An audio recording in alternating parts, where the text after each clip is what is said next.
So, you may have noticed that I have not posted in a few days.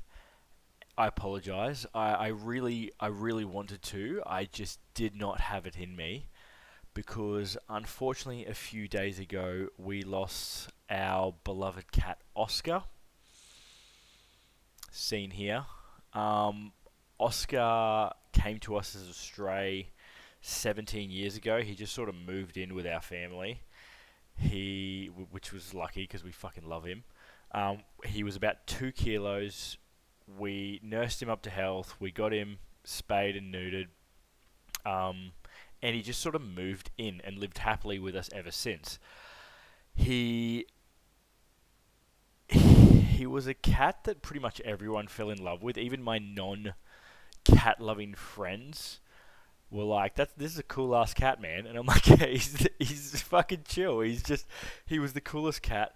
I don't know whether he was just naturally chill or whether he was just fucking grateful after being on the streets for a couple of years, because he came to us a couple of years old, apparently, according to the vet. Because he was the most laid back cat of all time, right? Like, I would take him into the vets without a cat carrier. I could just hold him, and we would sit there waiting in the vet office, and I just put him on my lap, and he would just sit there. Like, just the vets used to fucking marvel at him. It didn't matter what the fuck if they're dogs or other cats, or he would just sit there chill as shit. When we went in to do like the vet checkups,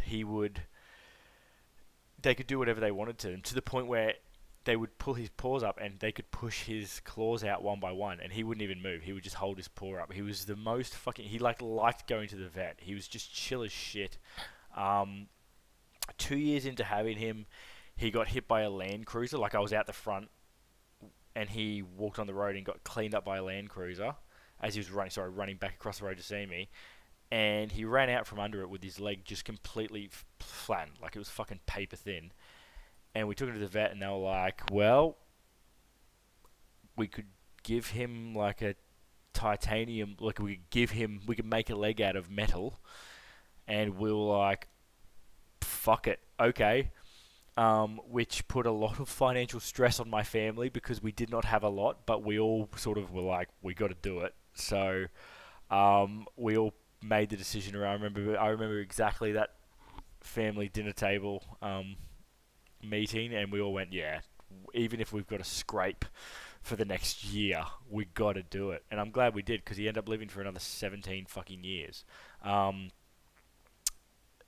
So, in memory of my dear boy, I'm getting back on the horse and I'm going to catch up. That is my plan, at least. I just could not. I just loved him so much. I was really fucking shook up. So, in loving memory of my boy Oscar, I've decided to cover one of the best spooky cat movies of all time, and that is the 1989 adaptation of Stephen King's novel Pet Sematary by Mary Lambert. Is it lucky that there's not an ancient burial ground that I could put Oscar in to bring him back? Absolutely. I reckon he'd be a chill-ass zombie cat. But this is for you, Oscar, you fucking legend. I'll miss ya. So, if you don't know the story of Pet Sematary, the outline is there's a doctor named Lewis. He moves his young family to Maine because he becomes the director of the Maine University Health Clinic. He's got 2 young kids, Ellie and Gage, and a wonderful cat named Winston Churchill, or as they refer to him, Church. When the family move in, they make friends with their neighbour, Judd, who's lived in the area basically his entire life. A couple of weeks in, Church unfortunately gets hit by a car on the nearby main road. That'll play in later. And is killed, which, Lewis tries to hide from his family because they're out of town. Judd comes to him and says, come with me. I know a place there we can fix this." And he takes him to an ancient burial ground that has the ability to bring things back. Lewis buries Church, and a couple of days later, Church comes back, but he is off. Like, he smells constantly. He's sort of vague and barely present. He is like dead silent when moving around, like more so than normal cats. and he just becomes more and more erratic and dangerous in his behaviour. A couple of weeks later, unfortunately, Gage runs onto the road, gets hit by a truck, and Lewis learns that sometimes dead is better. So I've seen this movie before. I love this movie and I love the book. The book is actually truly fucking terrifying. I have a tattoo of this, like I have a cat on a gravestone and the words "sometimes dead is better" on my leg. I love this movie. I have not watched this movie though since I've become a father. And I'll tell you what, as the father of a toddler who is around the same age as Gage in this movie, I gotta say, this movie hit me so much fucking harder this time around.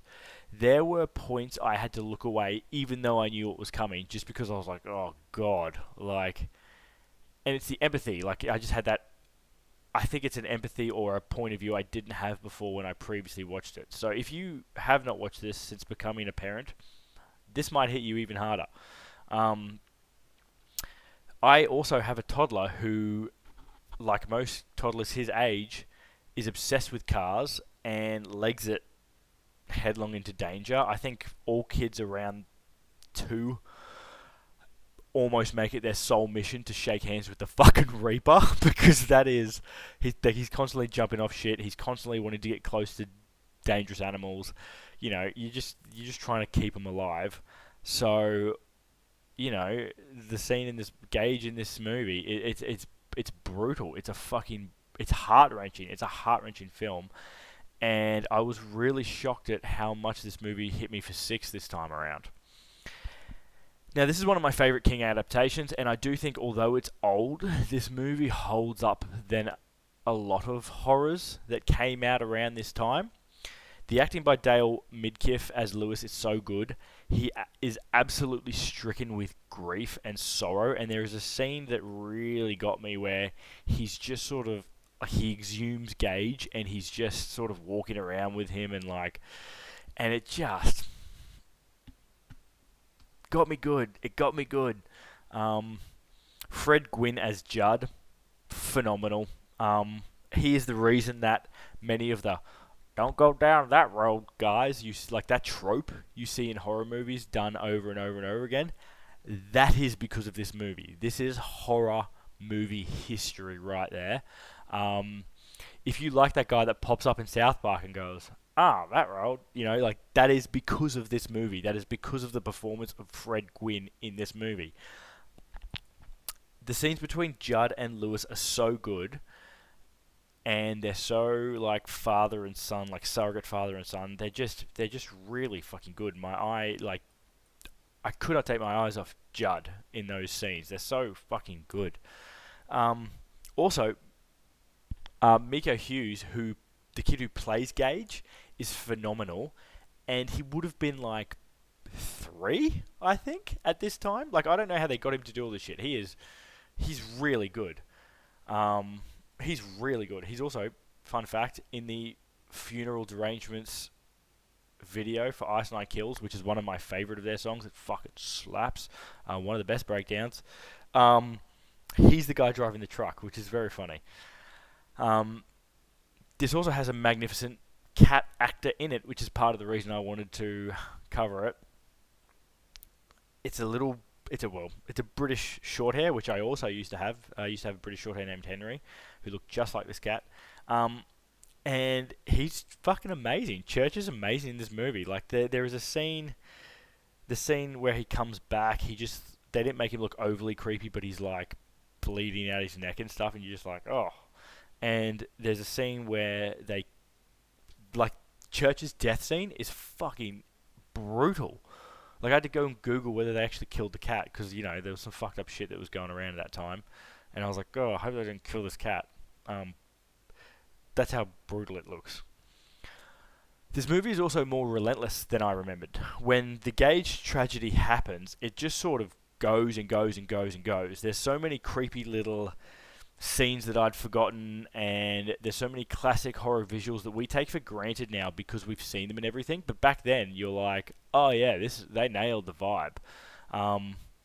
You know, the creepy cemetery, the undead people, you know, they've like missing half their head, and they're fucking, it's just Zelda, if you know who that is.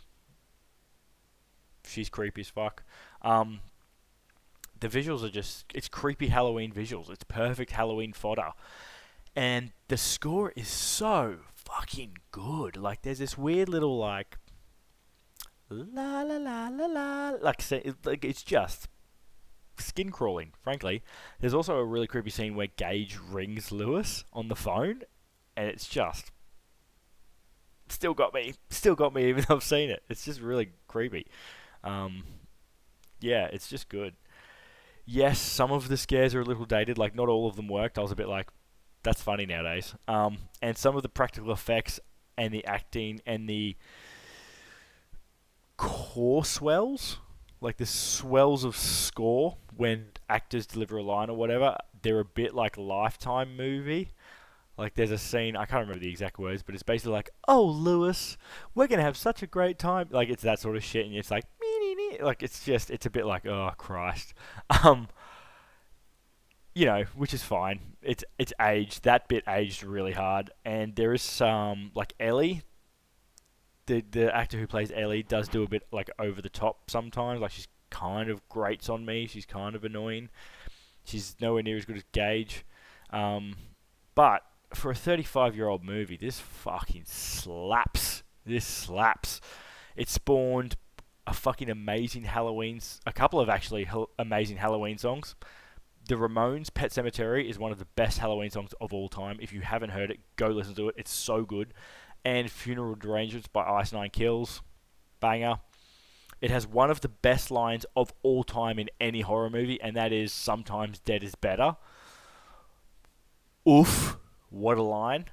And it still has a pretty unsettling vibe 35 years later. Like, that's that's amazing, right? Like, that is, what an amazing feat for a film.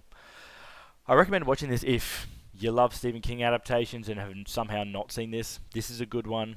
This is a really good one. I liked it much better than the 2019 version. If you love supernatural movies, this is a spooky supernatural movie. Undead shit, graveyards, the whole lot. Let's go. If you love 80s horror, this is one of my favorites. I do not recommend watching this if harm befalling a kid or an animal is a no-go for you. That is pretty much the entire basis of this movie. If you can't deal with movies that are, like, older than 10 years, I know some people do that. I do struggle with some of the older classics. I go to watch some of them and I'm like, oof. Yeah, especially some of the giallos and shit I do struggle with, so I do understand that. I do feel like this holds up better than a lot. Now, this is somewhat of an obvious recommendation, but if you like this one, I highly recommend another Stephen King adaptation. It's on Netflix called Gerald's Game. I don't think it gets enough love, despite being recent, amazing, and actually scary. Also done by Mike Flanagan, who's a horror darling now. There are one or two scenes in this movie that actually filled me with dread and, like, freaked me the fuck out. Like, this is a scary film. Gerald's Game really, really got me. It really got me. It worked completely, and I hadn't read the book going in. It's about a wife and a husband who go to a remote cabin for a spicy weekend. They, halfway through a kinky bondage session, the husband, Gerald, has a heart attack and dies, and the wife, Jessie, is basically left stuck, handcuffed to the bed, and we spend the movie with her, watching her try to escape before she starves, dehydrates, or some other crazy shit happens. I won't spoil, but it's on Netflix. It's directed by Mike Flanagan, and it fucking rules. Go see Gerald's Game if you haven't.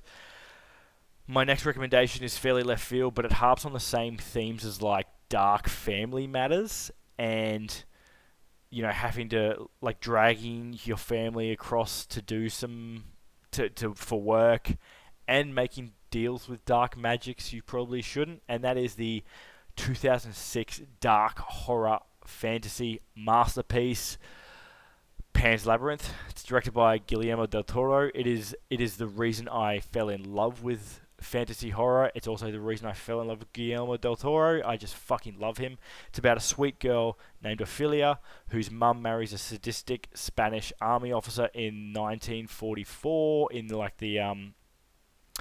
in Francoist Spain. Now, she hates him. He's fucking awful. Like, she hates having him as a stepdad, and he does awful things. So one day when she's exploring the nearby forest, she comes across an ancient doorway and meets an ancient being called the Faun, who believes her to be the reincarnation of a princess. He basically says to her, listen, you're the reincarnation of a princess. I can get you out of here. We can take you to the kingdom. You just have to do 3 Herculean tasks. It's awesome. The creatures are fucking terrifying.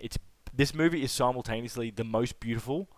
Like, it's so beautiful, it's also fucking creepy. Like, the Pale Man, even if you have not seen this movie and you're not gonna watch it, just Google the Pale Man. One of the best creature designs of all time. There are so many good creature designs in this movie. They're all creepy. Even the ones that you're like, oh, you're a good guy. Why do you look like that? You're scaring the shit out of me. It's just brilliant. It's the stuff of nightmares. I love Pan's Labyrinth. As always, thanks for watching, and I hope to see you for another review. I'm going to try catch up, make up for lost time, and put extra reviews out so that I do hit the 31 by the end of October. But yeah, thanks for bearing with me. R.I.P. Oscar, I'll miss you, you fucking legend.